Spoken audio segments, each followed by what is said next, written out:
plenty of seating in front.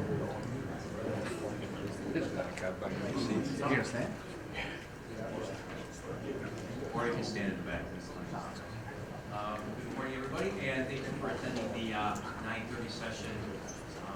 Appreciate attendance. There are seats in front of you. Sit down. My name is Scott Phillips. I am a covering academic here at Buffalo State Criminal Justice Department just this past January. I'm the field advisor for the Western District of New York. I work for DCJS, and some of you know us about the face. And my colleagues will be introducing themselves, giving their background when they get up here in a few minutes. We'll be ready to get started right away. Actually, no, I'm sorry.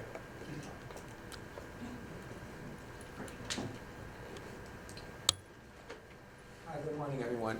My name is Gihan Santhanathan. I guess I'll just be brief. I did my school in Canada. I did my undergraduate degree at the University of Toronto, and then my graduate work at Wilfrid Laurier University. I'm currently an assistant professor at SUNY Buffalo State University, and my area is behavioral neuroscience, which basically studies the relationship between brain processes and behavior, quite simply. Morning, everyone. My name is Anita Santhanathan. I'm also a junior faculty member at SUNY Buffalo State University. I'm in the speech-language pathology department. My background is in speech-language pathology, and my PhD was in speech-language science, which I completed at Western University, which is also in Canada. And we are married. And as you can tell by the long-winded title, what we're going to be talking about is officer-involved shootings, the use of deadly force, lethal force, and basically brainwave activity. Now, the genesis from this came from one of our colleagues, Dr. Gayadeen and I. We worked together, we published together several times, and he happened to see something on television about EEG activity and purchasing, whether people were looking at top shelf, bottom shelf, something like that. And because, academics we are what we are, he stepped in my office one day, he says, I have an idea. And the idea was that maybe we can apply this to the police. So what he did was he contacted a friend that he knows, just a personal friend, Horatio Capote. Now, I want to make sure I have Horatio's title proper. He serves as the medical director of the Division of Neuropsychology at Dent Neurological Institute in Buffalo. And if you're from Western New York and you've ever driven across the 290, you know the Dent building. And so this guy's got some serious credentials behind him. And Marlon asked Horatio, can we do this? And the short answer was, yeah, probably can, but you're not expecting to attach EEG electrodes to an officer's brain and anticipating them shooting somebody.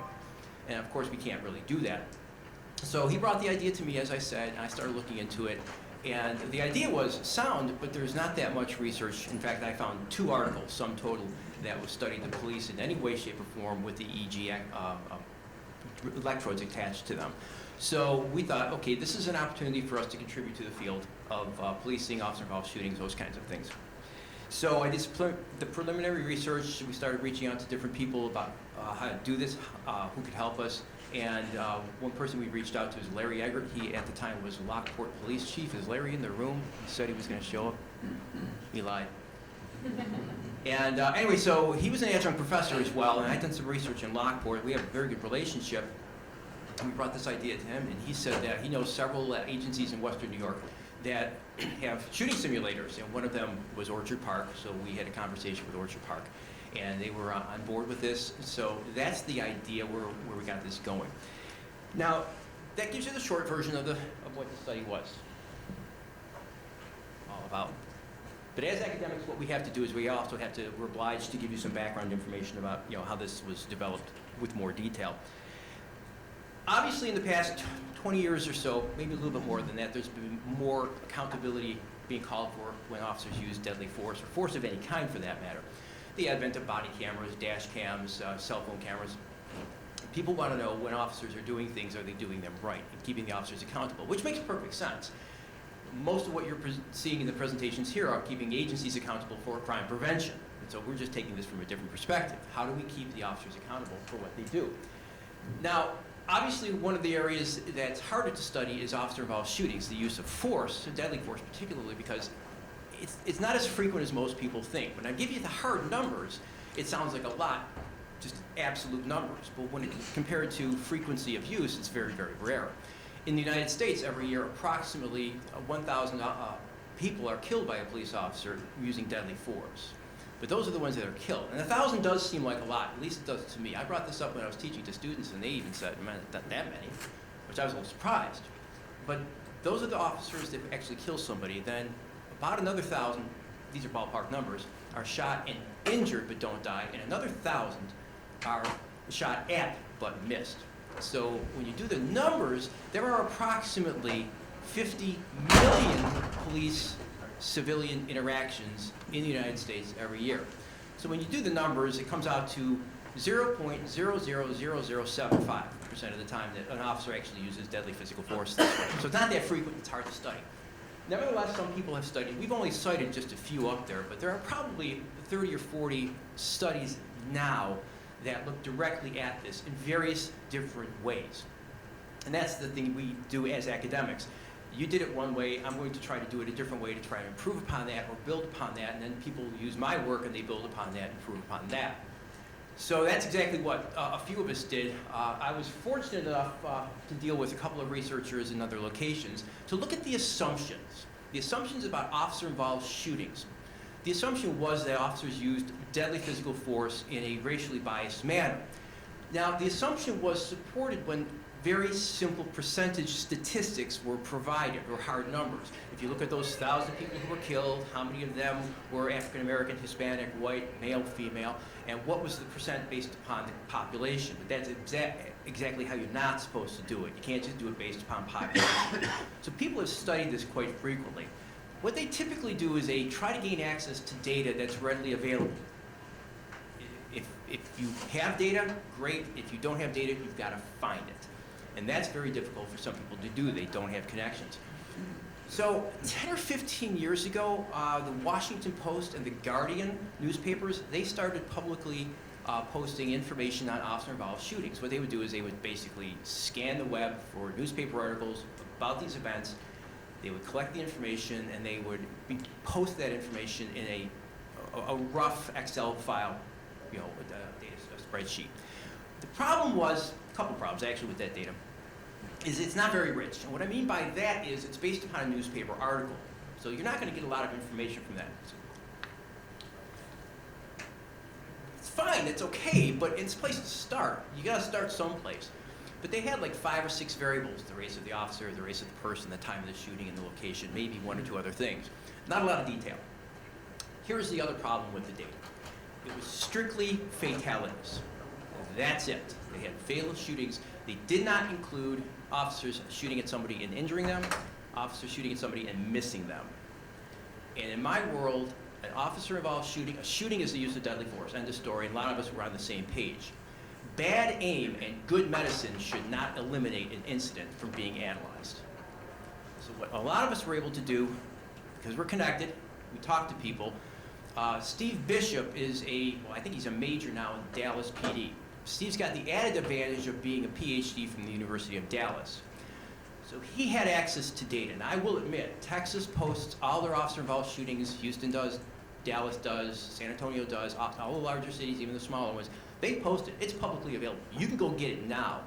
It's not that detailed, but it's pretty good for somebody who just wants to tap into it to do some basic analysis. I've used it for class, for research methods to say, okay, here's a publicly available data set. Let's play with this just to learn the process. But Steve was able to get a lot more information. Personnel file information such as the number of complaints an officer might have had, the military experience we might have been able to get, but he would be able to get it, and he would also be able to get whether they had served in country, what their rank was, what the unit, all kinds of details. That's a benefit that we were able to get, and I'm going to shamelessly self-promote, the work I've done with them, but these are just a few. But even so, the research is based upon police information. What's in the report? Time of day, number of officers, their race, the gender, race and gender of the person who was shot, if they shot back, what kind of weapon they had, the number of rounds they might have had in the weapon, were they driving, were they stopped, all kinds of information, which is great. But it's kind of static. It doesn't give us a lot of great depth. For example, what we found, and most of the research finds, is that an officer-involved shooting is typically significantly related to 2 fundamental things. There might be other things here and there. 2 things. A, did the bad guy have a weapon? So you're probably saying to yourself, well, no kidding.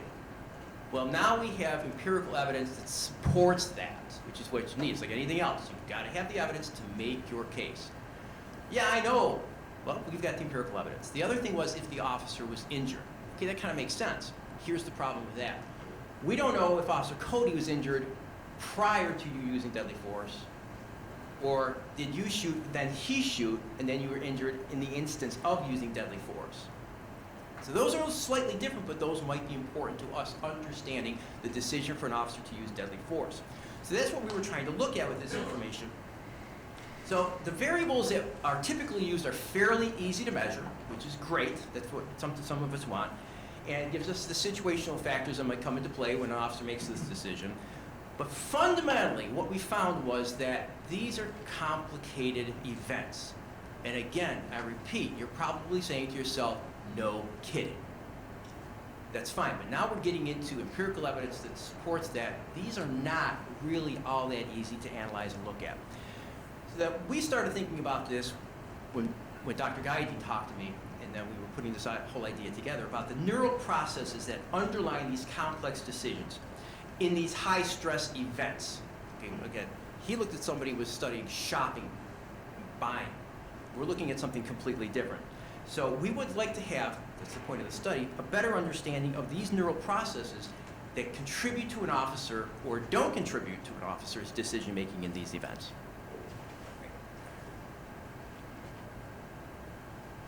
What some people started to do was explore the shoot, no shoot scenarios. Now, I want you to back away from any simulators right now. The earliest ones basically looked at using they used computers. So you would sit in front of a computer, there'd be a keyboard, and the A on the one side and the L on the other side. They would show you the video, and the point was to make this simulation on the video screen as kind of realistic as possible. It's not a paper target, not like in the academy.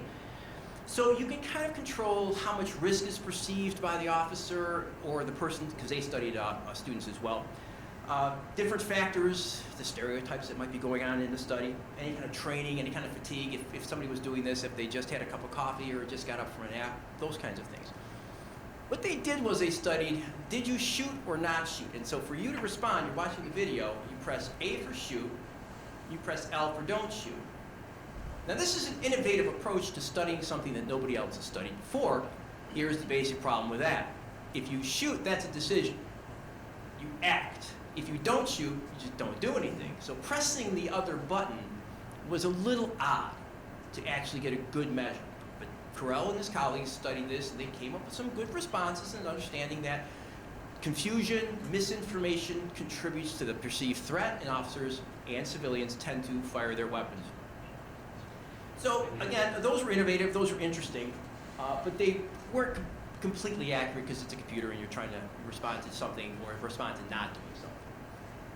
So the computer simulations were limited, so what people then started to do is, hey, police agencies are starting to use these simulators in the rooms, let's try to tap into that. Of course, this is a great idea. You know, it gives you the same ability to control the situation. I can put everybody in this room, in the simulator, and give them the exact same scenario if I want to. So I can figure out who in here, do the women respond differently than the men to this particular scenario, because it's all controlled. You don't have that on the street. It just does not happen that way. So that's the beauty of these kinds of simulators. Put them in a room, simulate the shooting in a controlled environment. And again, it's not perfect, it's not the real world, and we will never be able to get that. An officer's shooting in the real world with electrodes attached is not going to happen. So we did this, other people have done this, and they did it for domestic violence scenarios just to see how officers would respond, and they also did it for some active shooter situations, but not quite. They didn't have the electrodes, and this is where we were trying to step it up just a little bit, make it a little bit more thought-provoking and dig deeper into what might be going on upstairs. Now, there's also this idea of priming the pump, getting the officers to be aware of something beforehand. Now, priming is just that. You're trying to give them some information beforehand.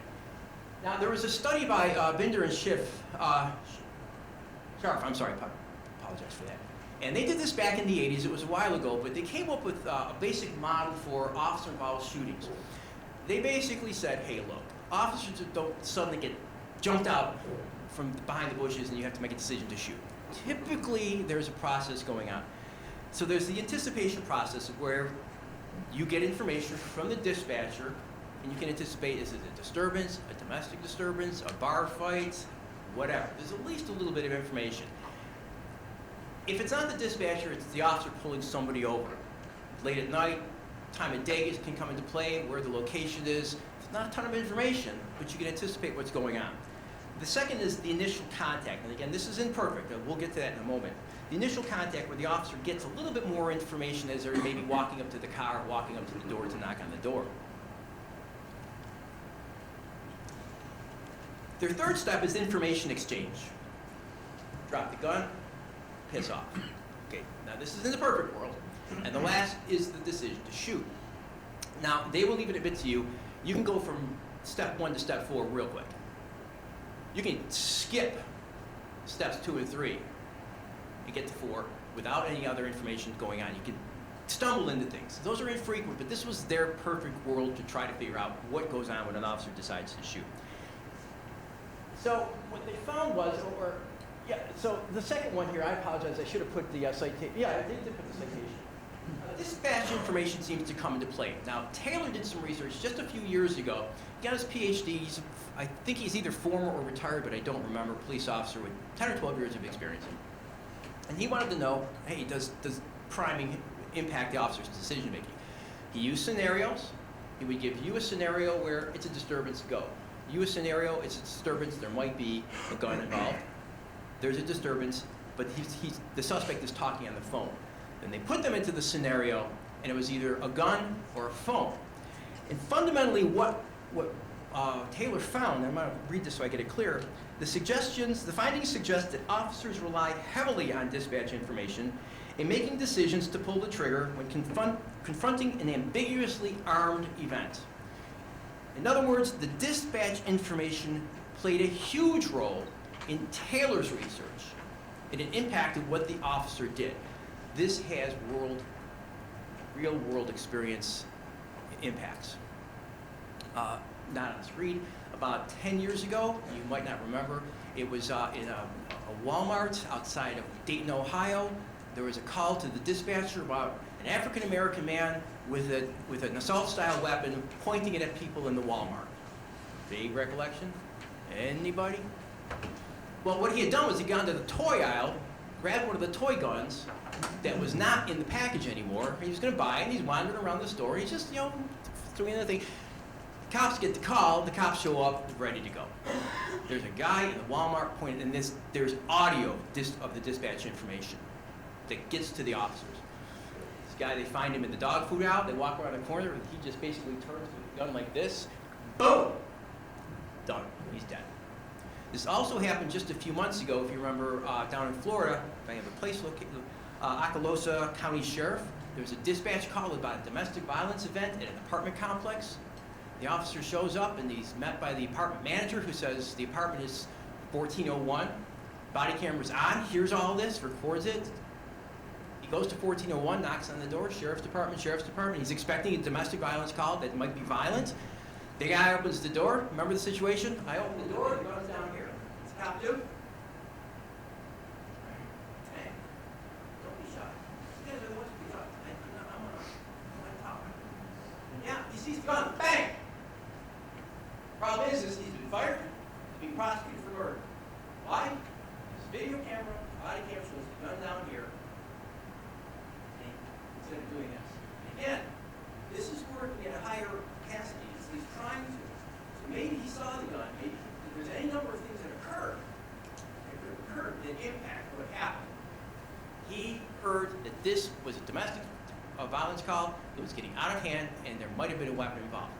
This stuff has real-life event impact. Other study by Potts and colleagues, they found no, dispatch information did not play a huge role. All right, I'm going on in time, so I apologize. So basically, that's what we wanted to do. Now, as a shameless self-promotion, as part of this study, What we also did was we interviewed the officers. So you went into the scenario, When you came out, we randomly asked, "Do you want to stick around for the interview?" And you said, "Yeah." Oh. We didn't ask you, "Can I call you in a couple of days?" You said, "Yeah." So we interviewed them, half of them, the other half immediately, and 3 days later, people that were interviewed earlier, yeah, let me have this right, they tended to remember a higher percentage of threat details. In the experimental group, that would have been you, have a higher percentage of correct answers. If you're interviewed immediately after the event, you remember more information. Again, this is a little bit of shameless self-promotion, but this will have impact later on. So what we did was, we got a small grant, we hired people like Dennis, this is one of the technicians. This was a student who was helping us do the study. He was in for the first day so we could test him. How long does it take to get all the electrodes on? We have to time this, because if you're going to come in, you're going to be spending an hour or two. We need to know how much time. When you're in the chair, how long does it take to get the electrodes on? Hook up the pack, walk them down the hall into the room, give them the gun, go through the event, et cetera, et cetera. This student actually is now a police officer with University of Buffalo, and so we're just showing you this to give you an idea, and I'm going to turn this over to my colleague. Thank you.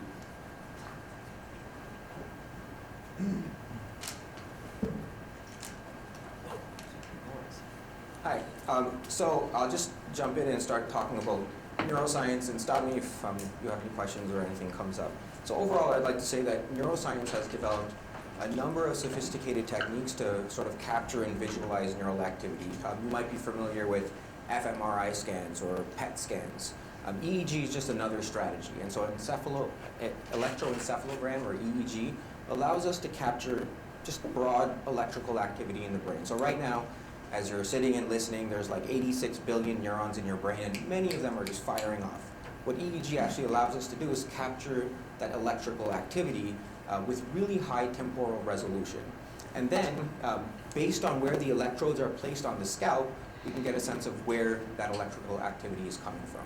And so, Scott mentioned this work was done at Dent Neurological Institute, where they have specialists who are essentially, they spent years practicing this technique of placing electrodes on specific spaces on the scalp so that we can localize things later. And that image on the right simply shows you where the 16 electrode array was placed in our study. Okay, so overall, when I say EEG captures electrical activity, I think I'll walk you briefly through this image. But first, I'd like to say the relationship between neural processing and behavior, it's fundamentally intimately intertwined. And so any behaviors, any responses that a person has in a given situation, it's just tied to that neural activity. And so at some point, we'll show you graphs that are tied to this data. I just want to unpackage it a little bit for you. So when I say we capture electrical activity, we're really just capturing waveforms. And those waveforms can be categorized in a variety of ways. And so you see gamma waves, beta waves, alpha waves, theta waves, and delta waves. And to put this into context, like right now, if you're wide awake and paying attention and listening and engaged, if I looked at your brain, predominantly, we might see this busy-looking signal we call beta wave activity. Now, if I say something strange or some image captures your attention and you start to really focus on that deep inner focus, we might see more gamma wave activity, even busier mental processing. And you can imagine like the wheels are really turning as you're really focused and working on this thing. Now, if you're really relaxed, if you wandered in here, first of all, like I just want a comfortable seat and intend to knock off a good hour so you don't really care and you're just really, or you happen to be fundamentally just really relaxed at the time, what we would see is likely some alpha band activity. And now if I'm slowly boring you to sleep, as you drift off to sleep, you will start to see this theta wave activity, and then when you're in deep sleep, more delta waves. And so this is overall how we think about this activity. The reason we're doing this EEG work is because we believe that by getting a better understanding of the neural processes associated with OIS incidents, we may better understand the events. And this stuff is exploratory. There's only a handful of studies that have done this, and so we're trying to take that work and add layers or add variables to that story. So when we get to the graphs, my wife will describe the graphs to you. They'll talk about alpha power ratio, which sounds really jargony, but it's quite simple. Alpha power ratio is simply saying how much of what we're seeing is alpha activity compared to all of the other bands. And so more alpha power ratio just means more alpha in comparison to everything else. And when we say suppression of alpha or reduced alpha power ratio, it's just less of this and more of everything else. And we're not describing what the everything else is in this case. So again, if now you're starting to relax a little bit, and I was measuring your brain activity all this time, as you got into a more relaxed state, we'd see increased alpha power ratio. But then if something happens, some threat shows up, immediately that grabbing of your attention, what we would see is alpha suppression or reduced alpha power ratio. And research has described this. Vagnoni and colleagues actually looked at participants as they watched a screen. And participants were looking at either non-threatening stimuli or threatening stimuli. And by the way, the non-threatening stimuli was like butterflies and rabbits. And so compared to like butterflies and rabbits, when people saw snakes, all of a sudden they saw this reduction in alpha suppression. And so it's like something grabs your attention, we see this reduction in reduced alpha power ratio. Now, only a few studies have really looked at EEG in shoot, don't shoot tasks in a virtual simulator. And so I'll just describe to you overall what we have found. Overall, the story was similar. Threatening stimuli, reduced alpha power ratio. Now, the James study actually found that threat effect with the alpha band oscillations, reduced alpha power ratio. They also found an effect of race. And so here you had participants that were looking at suspects in threatening or non-threatening scenarios. And what they found was when the participants were looking at black suspects, it was the greatest reduction in alpha. And so it seems like it was experienced as the greatest threat compared to white or Hispanic suspects. Now, I should say, this work was done in civilian populations, not in police. Like, the participants were not police, they were civilians. The Johnson study was more interested in expertise. So people who've been actually trained at working in these scenarios. What does this mean for alpha suppression or alpha power ratio? And so what they did was they actually recruited participants who were active duty police or members of the military, so well-trained participants. And then they were really interested in expertise. And so they split that participant pool into novices and experts. And then they put them through this task. And what they found was the experts actually had in a threatening scenario, actually had the greatest reduction, the most reduced alpha power ratio. And so when we're seeing this story on a threatening thing reduces alpha, it's not a panic response. It's a well-trained brain response. And so the greater the expertise, the more the effect that we're seeing. So overall, I'll say, while this story seems like it's unfolding quite straightforward, it gets a little bit more complex. Because what we're doing is talking about very complex situations. These are complex emotional events that have many moving parts to them. And so what we're hoping to do is to add a little layer to the previous work. See, one of the things that happens in these sorts of scenarios is if I'm in this scene and I'm supposed to react to something, then there's some stimuli that I must pay attention to.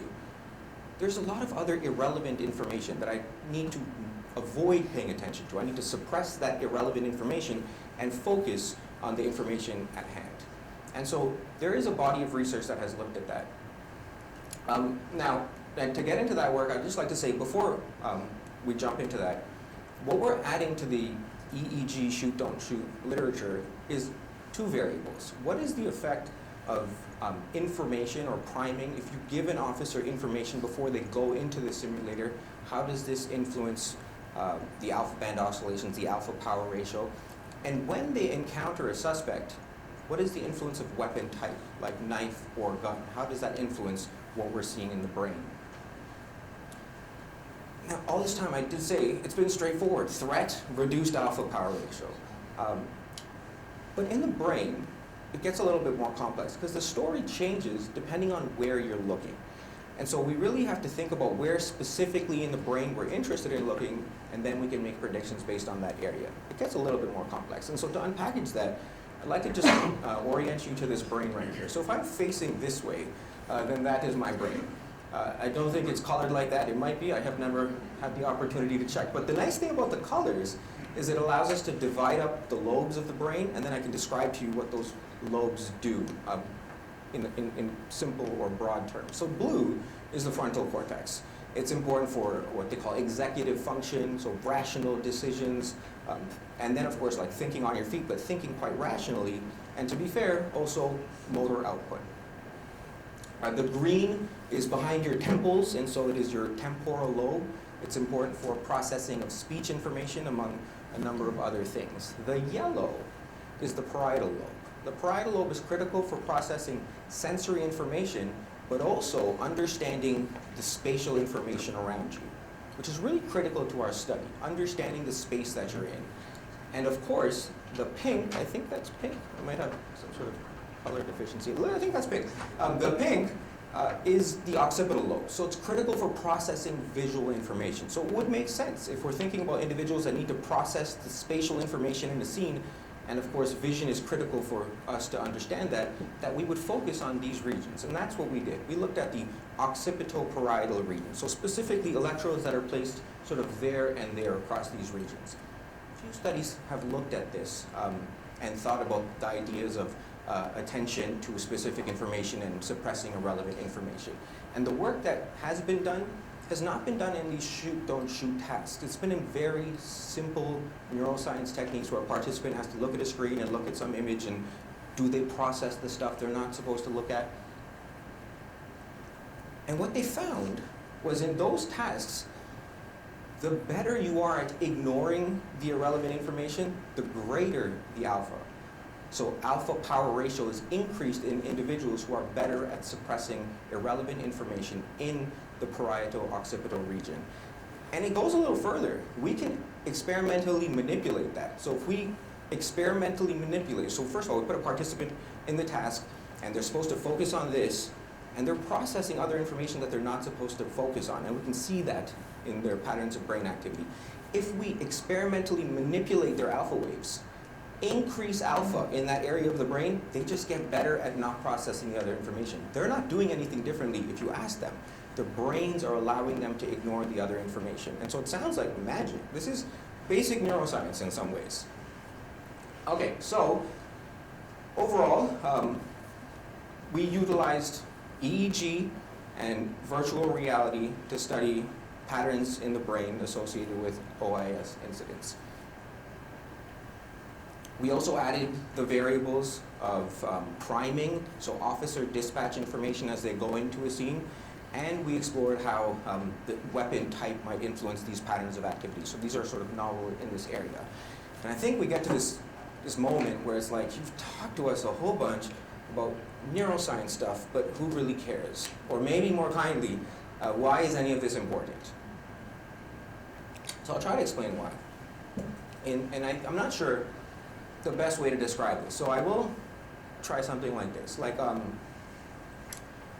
would you agree that you're in control of your behavior? Yeah, you're in control of your behavior. So you make your own decisions. And so when you decide to move, you decided to move, right? I would agree. You decided to move. But I would put it in terms where it's your brain decided to move. That's not saying you didn't decide to move. That's saying your brain is you. See, in neuroscience, we follow the idea or theory of monism, which simply states that the brain and consciousness are inseparable. And it goes further to say that unconscious or conscious processing, unconscious and conscious processing are just driven by the brain. And so yes, you decided to move because your brain decided to move, but you are your brain. And if I can maybe put it in another way, if I had a TMS machine, transcranial magnetic stimulation, I could walk over to you and I can put that over your head and close enough to your scalp that it could influence your brain. And with the right magnetic pulse over the right area, I can change brainwave activity and cause your finger to twitch. And so it's like, who's in control? You are, but it's your brain that's in control. And so anything that happens in your brain is you simply behaving.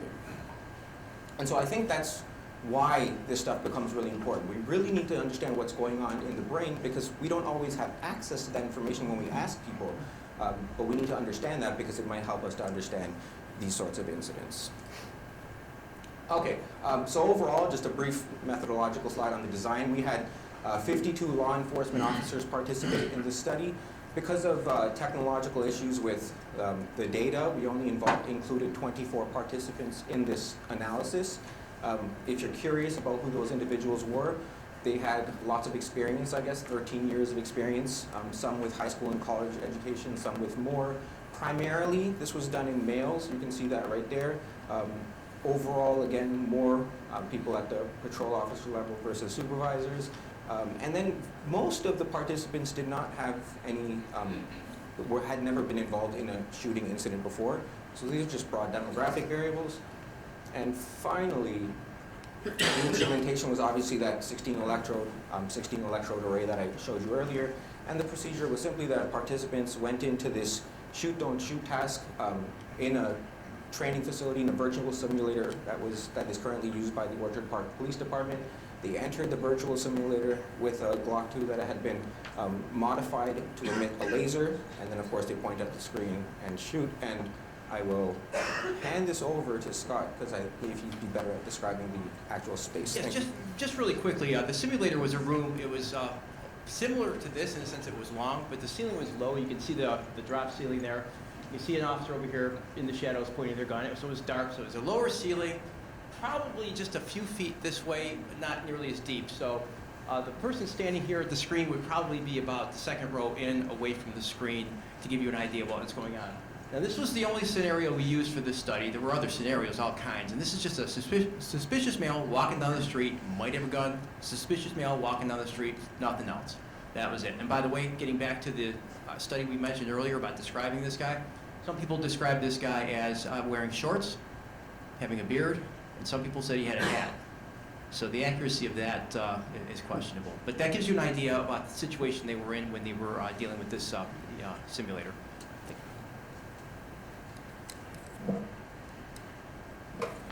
Okay, I'm up.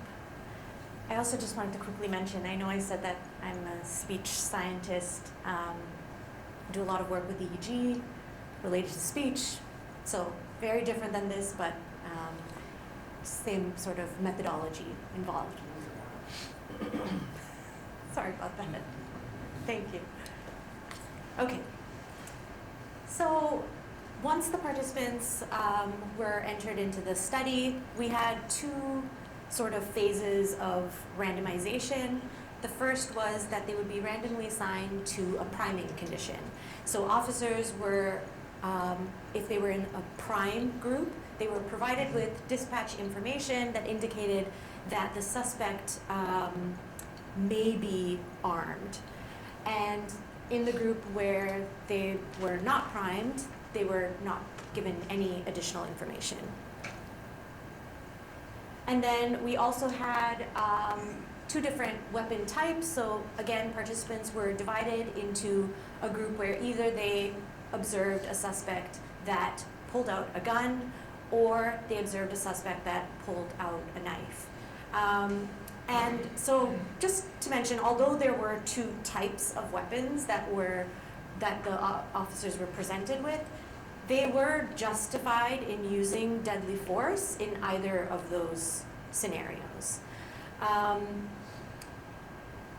If they didn't shoot in time, then the screen would go red and they were dead, and that's not good, obviously. But fortunately, all of the officers did shoot in time, and so yeah, they were okay.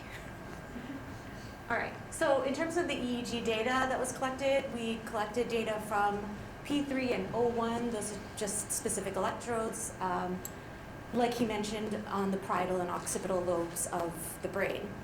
When you collect EEG data, there's a lot of data that you get. So you get all of those different frequency bands that were described earlier, and so there's a strategy, a signal processing that can be done to extract the alpha wave bands, and so that's what the fast Fourier transformation does. So we're able to extract specifically the alpha wave band and then calculate the alpha power ratio. Now, when we are looking at this data, the officers come into the simulator and they're there for roughly 30 seconds or so, and the EEG data is being collected that whole time. We don't need all of that information. For the purposes of this study, we looked at 2 time points. So time point 1 was 1 second immediately following the presentation of a weapon, whether that was a gun or a knife. And then time 2 was 2 seconds after that. We also looked at some baseline data, which was captured prior to the participants even entering the virtual simulator. They were just seated down in a relaxed state. They were asked to close their eyes and do nothing. And then we compared that data to time 1 and time 2, and we found what we would expect, which is increased alpha wave, alpha ratio power during that baseline. Okay, so we wanted to share our hypotheses. And just briefly, a hypothesis is essentially a prediction. It's not just a random guess that you pull out of the air. It's a prediction that is based on some sort of prior knowledge. So in this case, we're using the knowledge from prior research that has been done in this area. So the scholarship in OIS, officer-involved shootings, is obscure, but it stands to reason that an officer will discharge their weapon immediately or very near the point in time when an immediate threat is perceived. A threat that's perceived either to themselves or to someone else. So that's why we looked at these first 2 time points, 1 and 2 seconds after a weapon is observable. So alpha power ratio at time 1, we're assuming is going to indicate the officer's initial response to that threatening scenario, either a gun being pulled out or a knife being pulled out, and the scenario where, when a knife was pulled out, the suspect lunged toward the front of the screen. And then we looked at time 2, which we thought would be useful to explore in case there's some additional cognitive processing that takes place after a decision to shoot is made. And so specifically, we hypothesized that reduced alpha power ratio would be observed for the groups of participants who observed a gun and for the officers that were primed with threatening information. All right, so we'll get into results. So we used a type of statistical analysis known as the multivariate analysis of variance. Essentially, that just means that we were able to determine the effects of priming and the effects of weapon type on alpha power ratio in these participants. So we began by examining the influence of priming, and we didn't find an effect of priming at time 1, but we did find an effect at time 2. So just to sort of orient you to this graph, here is alpha power ratio going along the y-axis there, so lower alpha power to higher alpha power. And then along the bottom here is the priming condition, so the group that was not primed compared to the group that was primed. And what we found was that there was a statistically significant difference in the priming groups, such that if officers were primed with dispatch information, they had a reduced alpha power ratio. And I'm going to discuss some of the explanations related to this very shortly. Next, we looked at the influence of weapon type. So what we found was that if a gun was presented by the suspect, then there was an increase in alpha power ratio compared to when a knife was being presented. And that was also statistically significantly different. Okay, so just to sort of recap, we've thrown a lot of information at you. We used EEG and a virtual simulator to mimic a real-world officer-involved shooting scenario. I'm not sure if anyone here has been in a virtual simulator before, but if you have, whatever behavior you produced, whatever that behavior may have been, that is a function of your brain responses. So to put it in another way, there is a neurophysiological response during both a real-world scenario and virtual simulator scenarios. And so by using the virtual simulator and EEG, we were able to capture those neurophysiological responses.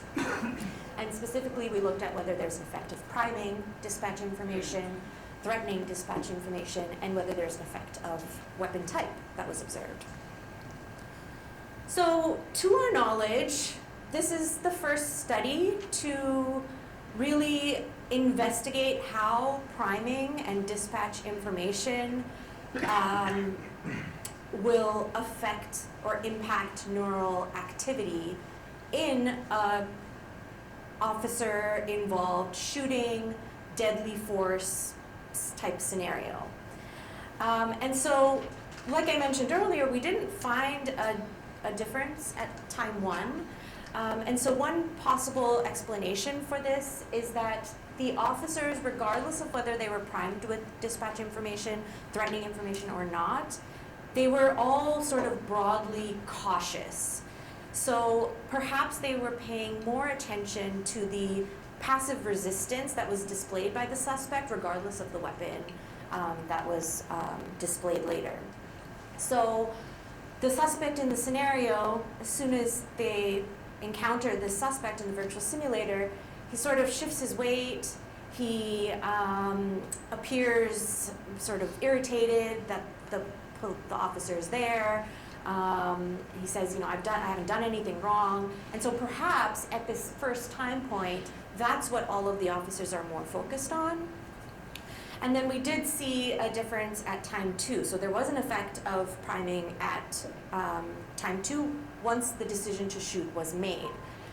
And so it's possible that the officers, once they've been primed with dispatch information, perhaps they are either consciously or subconsciously investigating the scene to determine whether or not that dispatch information actually aligns with what they're seeing.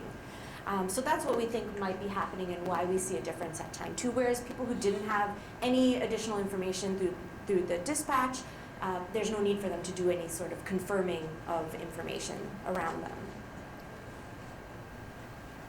And then when it comes to the type of weapon, whether it was a gun or a knife that was observed by the officer, we expected to see a reduced alpha power ratio for the gun group compared to the knife group because this is associated with elevated threat.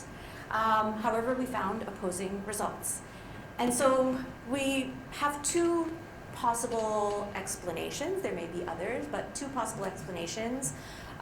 One may be that what we're seeing is aligning with that research on focused attention. So this idea that when an officer is presented with a suspect and a gun, they have more focused attention on that weapon, and they're better able to suppress irrelevant information around them.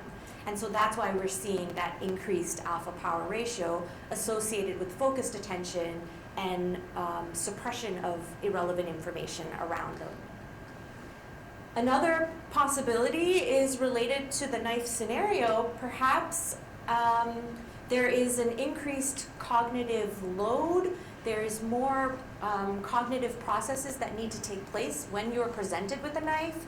So for example, when presented with a knife, there may be thought processes around, is it a knife? Is it not a knife? Is this scenario immediately life-threatening or not? Versus a gun scenario where all of that information might be more clear. So that's another possible explanation as to why we're seeing this reduced alpha power ratio here. I will just mention it's okay that our hypotheses were incorrect. That happens in research. There is a lot of information that we're getting from this study, and we believe that it can really inform future investigations into officer-involved shootings and neural activity. So I'm going to pass it back over to Scott, and he'll talk about some of the implications. Thank you. Okay, good timing. We've got a few minutes left. I think I've mentioned earlier that officer-involved shootings were complex issues, and we just added to the complexity. beyond the information that's available in a police report about time of day, race of this person, was there a weapon involved, there's a lot more going on, hopefully, upstairs than we had anticipated before. Research doesn't disconfirm, but it is not supported. It doesn't support what Taylor found when he used priming, and he found that priming contributes to an officer's mistaken use of force. Ours is somewhat different than that. Ours is telling us that priming, as Anita mentioned, is like we're just paying attention to what's going on in this situation, and priming is irrelevant to the initial use of force, but it might be contributing to what they're doing afterwards, investigating, confirming, did this person actually have a weapon when the officer pulled the trigger in the scenario. And so we're hoping that that tells us something, which we think it does. And as researchers, we're obligated to suggest that continuing with this kind of research with the EEG activity, we can help study training. Does training contribute to better or worse, improved or not so much improved officer decision making in these incidents? There's also the suggestion that you could use this. We didn't use it for this one, but during these scenarios, you can literally measure the amount of time between when the threat's presented and when the officer fired. And of course, it's nanoseconds, and we can measure the number of shots that were fired. So the simulators actually can really make a contribution to what we're able to do when it comes to these kinds of things, this kind of research. A couple of implications. The first is that in the criminal justice world, we're considered a soft science. We don't have hard data usually, and it doesn't matter what's in the police report, as opposed to the hard sciences, which is the measurement of certain brainwave activity, pulse, heart rate, those kinds of things. But this study suggests that these two worlds can work together. And I think that's really important because when it comes to training, how many people in here went through the training and shot at a paper target? Yeah, okay, most of us. Maybe the paper target really doesn't get you where you want to go when you train people. It's entirely possible that this is going to contribute to the argument that simulators are needed for training more frequently. Now, that's not going to be easy. That's not going to be free. Somebody's going to have to make a contribution to this because even larger police agencies might not have this. This was Orchard Park. Apparently, they're flush with money. They had a simulator, so we could do it there. But this is the idea. This is one of the implications we had. The second was that if you're doing these simulated training situations, maybe we can get more EEG information. Now, of course, that's a heavy lift. I understand police academies don't want to spend this much time. They want to put the officers into the training, get them through the training, and done. This will add a week to any kind of training, and agencies aren't going to want to do that. Now, a final implication, and I'm going to take a few minutes to probably read a little bit because I've made some notes here that I think are really important for what this study suggests for officer-involved shootings. The first, and again, we now have evidence that officer-involved shootings are not tidy, linear events. They're somewhat chaotic, they're somewhat confusing, there may be misinformation, misunderstood information. These are not easy things to deal with. Events can develop over time, there may be stages, there may not be stages. Information may be accurate, it may be inaccurate. Now, this study also suggests that the decision to fire a weapon, if you've ever had to do this, is based upon perceived threats in the decision-making process. So confirming the known information occurs after the event. So essentially what we're showing here is that it's not linear.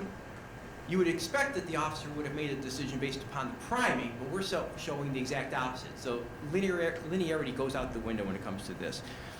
And another point regarding this information, when determining an officer's legal culpability, it actually is reasonable to suggest that an OIS investigation should integrate this kind of information, not just time of day, number of shots fired, situational characteristics of the event. There's going to be more to it than that. And we're all probably aware the Attorney General of the state is required to investigate all fatal shootings in New York State. And I actually took the time to look through all 88 that are available online. They're PDFs, they're very nice, but they're very long, so I keyworded, psychological distortions, mistaken identity, all kinds of different words. I came up with one of the reports that actually included any kind of suggestion that something going on up here might be important to what happened on the street. And this is what basically it said. This is from Troy, New York, 2016. Quote, "The officer's account cannot be regarded as a reliable narrative of the immediate circumstances surrounding the event." unquote. There is a single footnote on page 8, and I'll give you the citation if you want later on. Single footnote, it states, quote, "The effects of stress and trauma on memory and recall are becoming increasingly known." That's good. It doesn't say that. I'm saying that's good. Okay. Quote, but here the officer provided a highly detailed account of what transpired after at least 3 sleep cycles. The assumption there is that if you get a couple of days sleep, your memory is going to be better. Reference back to the article I shamelessly promoted in the earlier part of this presentation, and it basically said, that's not how it works. It's not how it works. That leads me to, why is this important for you? This study is important for you for officer-involved shooting incidents. If you're an investigator, basically simply stated, that this research suggests that the aspects of an officer's psychological makeup, their decision-making based upon alpha waves, and you're not going to be able to measure that. You're going to have to understand that this is going on and it contributes to the decision-making. Body camera information is great. That's wonderful. It's the objective reality. But the objective reality might only be this much. There's a whole lot of other things going on. As Jan mentioned, all those other things might be going on, but you might still be focusing on this much. If this is being part of the investigation that's measured, and you're not aware of it, is it fair to include it? It's a legitimate question.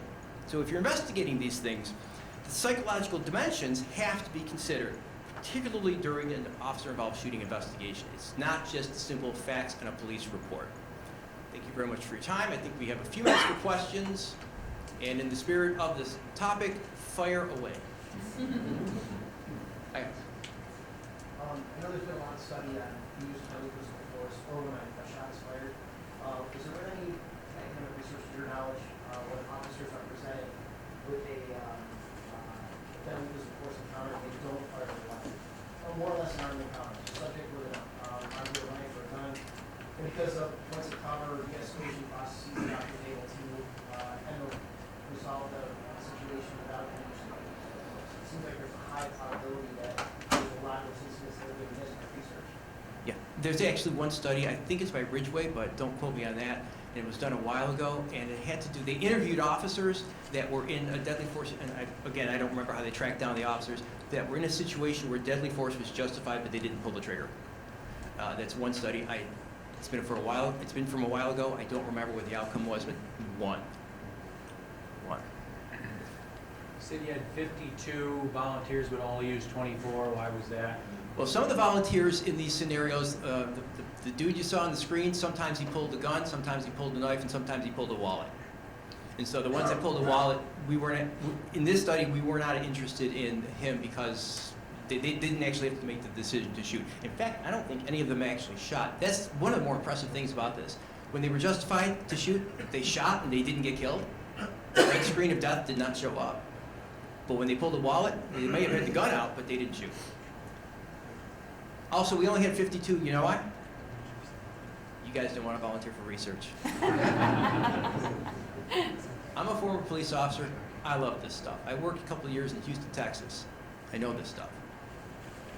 Not just sorry. I retired academic. But if you want to improve the research, you got to volunteer, you got to participate, you got to allow us to have data. Anybody else? Video correlation with adolescents gaming and violence.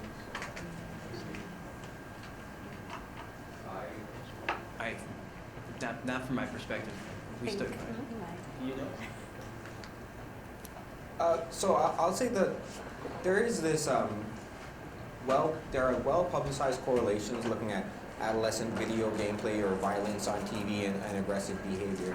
The challenge with that data is it's primarily correlational. And so what it's really saying is, in an individual, we may see high levels of violent video gameplay and aggressive behavior.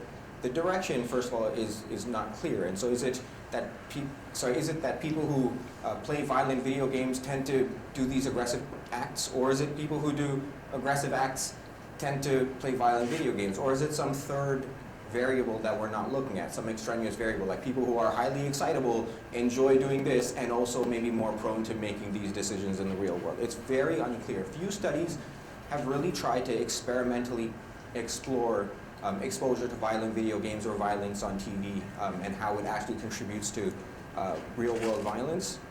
And those studies actually paint a much more complex picture. What it would suggest is for some individuals watching, like at least in an acute scenario, putting them in a place where they have to play violent video games or watch violent TV and then looking at them like children, for example, in a gym class after. For some individuals, watching the violent TV or playing a violent video game might actually make you less violent. And so for some individuals, it's like cathartic. They have this release of excitement and then they're less violent. For some individuals, they're more violent. And it does seem to be tied to personality characteristics. And so it's not a simple story is what the research suggests. Though the correlational work says these two things go together, it's much more complex than that. I'd like to thank you for your time. We wish we had more time for questions, but we're going to get the hook. So have a great day.